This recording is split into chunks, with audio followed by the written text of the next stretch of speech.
Bismillahirrahmanirrahim. Assalamualaikum dan selamat sejahtera kepada semua yang menonton video kami ini. Sebelum tu, saya ingin memperkenalkan diri saya dan juga rakan-rakan saya. Saya ialah Nurul Syamira binti Ahmad Nazri. Rakan-rakan saya ialah Alif Amli bin Juraimi, Muhammad Amri Nizam bin Effendi dan juga Muhammad Ahmad Amsyah bin Irwan. Untuk video kali ini, kami akan menceritakan serba sedikit tentang agama Islam atau lebih kepada berkongsi tentang agama Islam. So, korang jangan ke mana-mana tau, teruskan menonton. Sebelum saya berkongsi tentang agama Islam, anda semua perlu tahu tentang apa itu agama dan apa itu kepercayaan. Okey. Yang pertama sekali saya akan menerangkan apa itu agama. Agama ialah atau lazimnya bermakna kepercayaan kepada Tuhan atau sesuatu kuasa yang gaib dan sakti seperti dewa, dan juga amalan dan institusi yang berkait dengan kepercayaan tersebut. Korang nak tahu tak, agama dan kepercayaan ini adalah merupakan dua perkara yang sangat berkaitan, tetapi agama mempunyai makna yang lebih meluas. So, korang dah tahu kan agama tu apa? Sekarang ni, saya akan terangkan pula apa itu kepercayaan. Kepercayaan bermaksud akuan akan benarnya terhadap sesuatu perkara, misalnya amalan adat ataupun pantang larang. Kepercayaan ini juga tiada konsep dosa ataupun pahala. Kepercayaan ialah amalan yang diwarisi secara turun-menurun.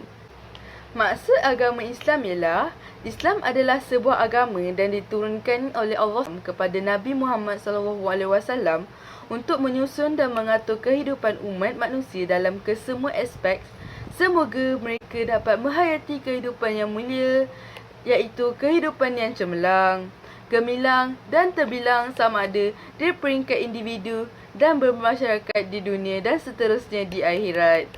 Okey, sekarang ni saya akan menceritakan sedikit maksud dan pengertian Islam.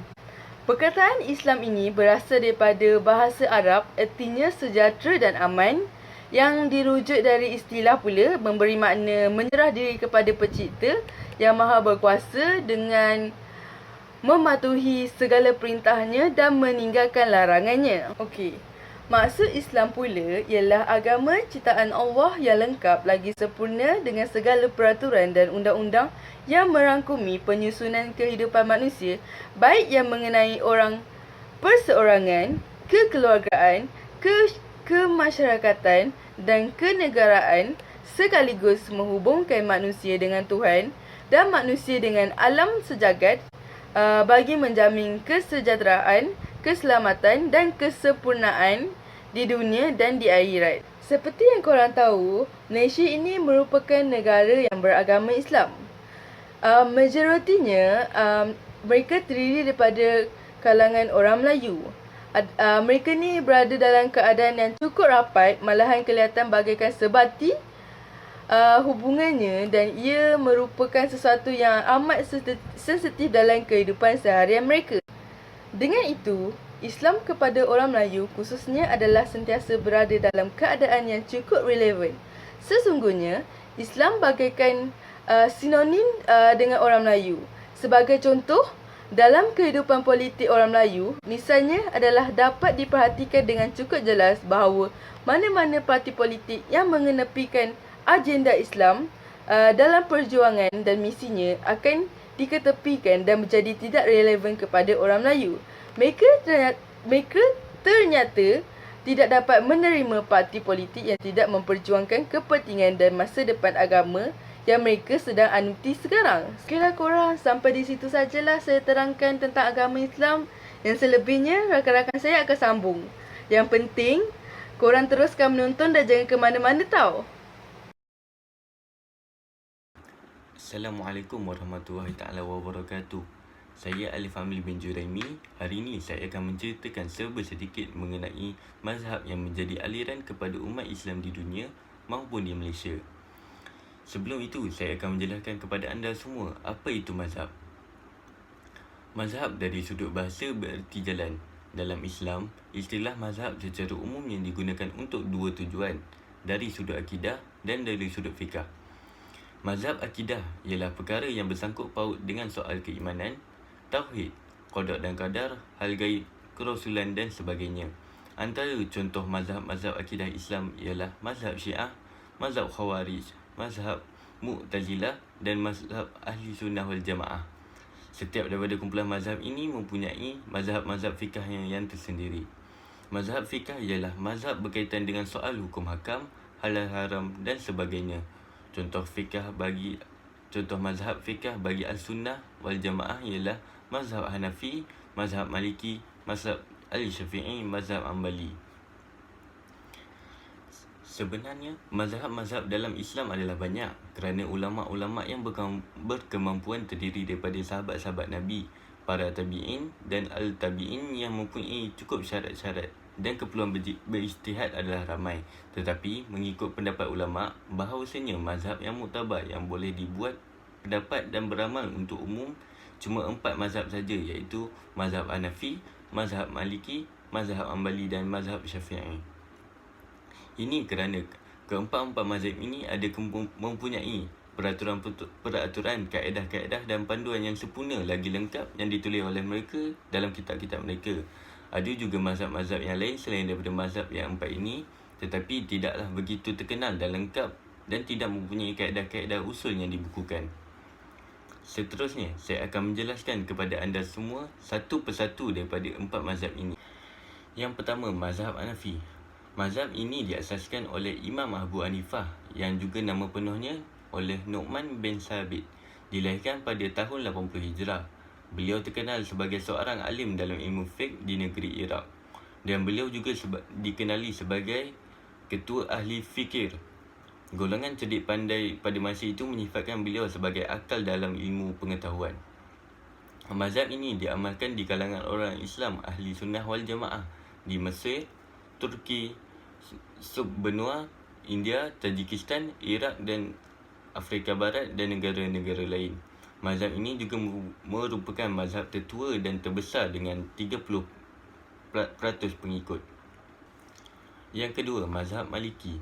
Pengasas mazhab Maliki ialah Malik bin Anas. Lahirnya di kota Madinah pada tahun 93 Hijrah. Beliau dilahirkan 13 tahun selepas lahirnya Imam Abu Hanifah. Imam Malik menghasilkan beberapa buah kitab yang termasyhur antaranya ialah Muwatta' yang berdasarkan dengan hadis-hadis Rasulullah SAW.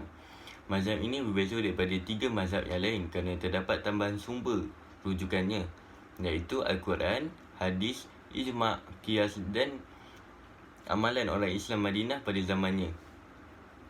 Mengikut Imam Malik, amalan orang Madinah dilihat sebagai sunnah hidup memandangkan Nabi Muhammad SAW berhijrah, tinggal dan wafat di Madinah, dan kebanyakan sahabat Nabi tinggal di Madinah juga. Mazhab Maliki diamalkan di utara Afrika dan sebahagian Afrika Barat. Mazhab ini mempunyai bilangan pengikut ketiga teramai, iaitu mempunyai 15% daripada Muslim. Dan seterusnya, mazhab yang ketiga, mazhab Hanbali. Nama pengasas mazhab Hanbali iaitu Ahmad bin Muhammad bin Hanbal, dilahir di Baghdad pada tahun 164 Hijrah. Mazhab ini kebanyakannya diikuti oleh ilmuwan yang berakidah Azhariyah sejak kurun ketiga. Dasar-dasar yang utama adalah berpegang kepada Al-Quran, hadis marfu', fatwa dan sahabatnya yang lebih dekat dengan Al-Quran dan hadis, di antara fatwa yang berlawanan. Dan keempat, hadis mursal dan qiyas. Mazhab ini kebanyakan diamalkan oleh masyarakat Islam di semenanjung Arab, terutamanya Hijaz seperti Mekah dan Madinah, di pedalaman Oman dan beberapa tempat sepanjang Teluk Parsi dan beberapa bandar di Asia Tengah. Dan yang terakhir, ini merupakan mazhab yang menjadi ikutan ramai di negara kita, iaitu mazhab Syafi'i. Mazhab Syafi'i diasaskan oleh Muhammad bin Idris al-Syafi'i yang dikenali sebagai Imam Syafi'i. Beliau dilahirkan pada tahun 105 Hijrah di sebuah bandar yang bernama Gaza di Palestin. Beliau seorang yang miskin tetapi kaya dengan semangat dan bercita-cita dalam menuntut ilmu. Beliau banyak menggembara dalam perjalanannya untuk menimba ilmu. Mazhab ini kebanyakan diikuti oleh para Muslim di selatan Mesir, barat Arab Saudi, Syria, Indonesia, Malaysia, Brunei, Singapura, Filipina, Yaman serta Bahrain. Itu saja daripada saya. Sekian, terima kasih. Assalamualaikum warahmatullahi wabarakatuh. Nama saya Muhammad Amam Syabir Wan. Jadi saya akan terangkan pasal tari-tari penting dalam agama Islam. Jadi yang pertama ialah Isra' dan Mi'raj. Isra' dan Mi'raj ni ialah perjalanan rohani Nabi Muhammad SAW. Perjalanan Isra' Mi'raj oleh Nabi Muhammad SAW ini dilakukan pada malam hari Tunggal 27 Rejab tahun ke-8 kenabian. Isra' berarti perjalanan di malam hari dan Mi'raj diartikan sebagai naik atau diangkat ke Sidratul Muntaha.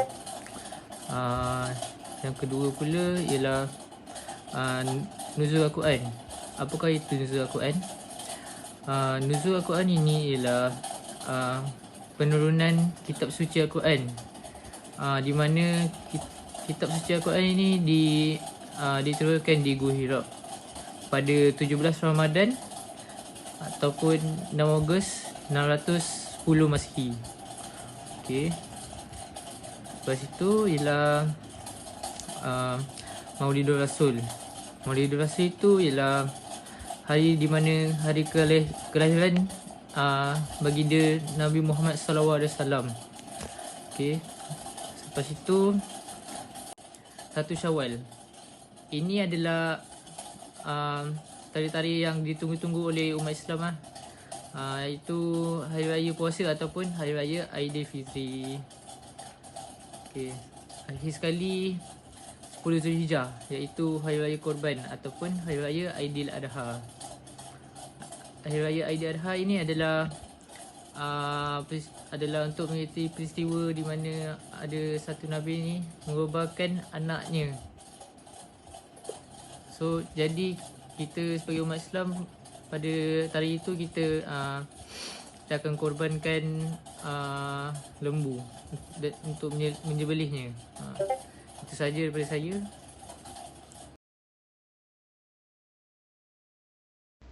Assalamualaikum warahmatullahi wabarakatuh. Saya Muhammad Amin Nizam Effendi dan pada hari ini saya akan menerangkan tentang perayaan-perayaan yang terdapat dalam agama Islam.